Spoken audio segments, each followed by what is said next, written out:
السلام علیکم ورحمۃ اللہ۔ پیارے بچوں، آج ہم مرزا اسد اللہ خان غالب کے اشعار کی تشریح کریں گے۔ پہلا شعر ہے: ابن مریم ہوا کرے کوئی، میرے دکھ کی دوا کرے کوئی۔ مشکل الفاظ کے معنی ہیں: ابن مریم، مریم کا بیٹا یعنی حضرت عیسیٰ علیہ السلام۔ تشریح ہے: ابن مریم یعنی حضرت عیسیٰ مردوں کو زندہ اور بیماروں کے دکھ دور کرتے تھے۔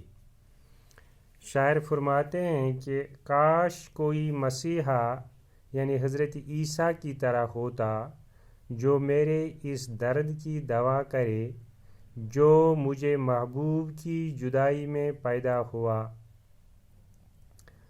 دوسرا شعر ہے: بک رہا ہوں جنوں میں کیا کیا، کچھ کچھ نہ سمجھے خدا کرے کوئی۔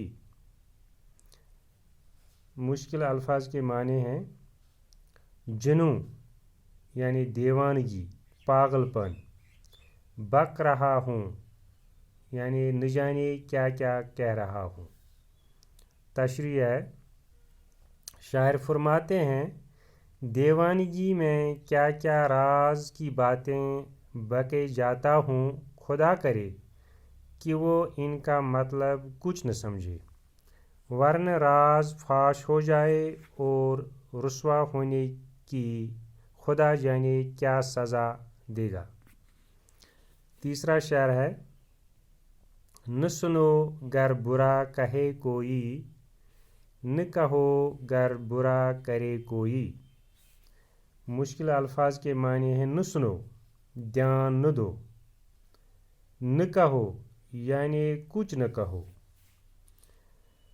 تشریح ہے: شاعر فرماتے ہیں کہ اگر کوئی تمہیں کچھ برا کہے، برا کرے تو اس کی طرف دھیان نہ دو، اور اگر کوئی تمہارے ساتھ برائی کرے تو جواب میں واپس اس کو برا مت کہو۔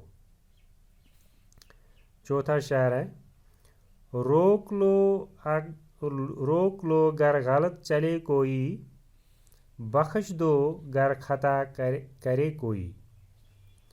مشکل الفاظ کے معنی ہیں: بخش دو یعنی معاف کر دو، خطا یعنی غلطی۔ تشریح ہے: شاعر فرماتے ہیں کہ اگر کوئی کسی برے راستے پر گامزن ہے تو آپ کا اخلاقی فرض بنتا ہے کہ آپ اس کو روک لیں اور کوئی غلط کام کرنے نہ دیں، لیکن اب اگر کسی سے کوئی خطا سرزد ہو بھی جاتی تو آپ کو چاہیے کہ اس کی خطا معاف کریں۔ والسلام۔